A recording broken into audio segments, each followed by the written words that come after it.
করেছে ওলামা হযরতকে, এক পক্ষে 14,000 হাফেজ কোরআনকে শহীদ করেছে। তারা জানাজা করতে দেয় নাই। বাংলাদেশের টেকনাফ থেকে খাইবার সমস্ত যাওয়ার পথে, হেঁটে হেঁটে যাওয়ার পথে রাস্তার দুই পাশের গাছের সাথে ঝুলিয়ে ঝুলিয়ে রেখেছে সে লাশ, ঝুলিয়ে ঝুলিয়ে রেখেছে সে লাশ।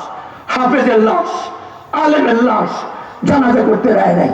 শিয়ালে খেয়েছে, কুকুরে খেয়েছে, রোদের শুকে খাক হয়েছে। বালাকোটের ময়দানে মুসলমানদেরকে শহীদ করেছে। হাজারো জনতা ওলামা হযরতকে গ্রেফতার করেছে। বিশাল আগুনের কুণ্ডুলি তারা তৈরি করেছে। নিভে গেছে আগুন, কয়লার ভিতর থেকে প্রজ্বলিত আগুন দাও দাও করে জ্বলতেছে।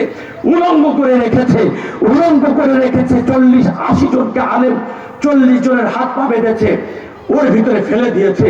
বাকি 40 জন ওলামা হযরতকে ডাক দিয়ে বলে, ওই লাল চামড়া শয়তান গুলো, এই নজর করে তাকায় দেখ তোর ভাইদেরকে কিভাবে সেদ্ধ করতেছি, তোদের ছেড়ে দিব, কিচ্ছু করা লাগবে না, শুধুমাত্র কেবলমাত্র একটা কথা বলবি, তোরা বলবি যে আমরা বালাকোটের ময়দানে আসি নাই, যুদ্ধ করতে আসি নাই। ওই ক্ষণজন্মা মানুষগুলো উত্তপ্ত অঙ্গারের উপরে তার ভাই বসতেছে, লাফাচ্ছে, গলে গলে পড়তেছে, দাঁড়ায় দাঁড়ায় বলে, আমরা তো সেই পয়গম্বরের উম্মত যে পয়গম্বরের যুবক দশায় থেকে 63 বছর জিন্দিগিতে নির্যাতন সহ্য করেছে, না খেয়ে থেকেছে, ঘর ছাড়া হয়েছে, মানুষ পাশবিক নির্যাতন করেছে, উটের পচা ভুঁড়ি মাথার উপরে ফেলে শহীদ করতে চেয়েছে। ওই পয়গম্বরের 2 ঠোঁটের মাঝখান দিয়ে কোনদিন ওই জিহ্বাদি মিথ্যা বলে নাই।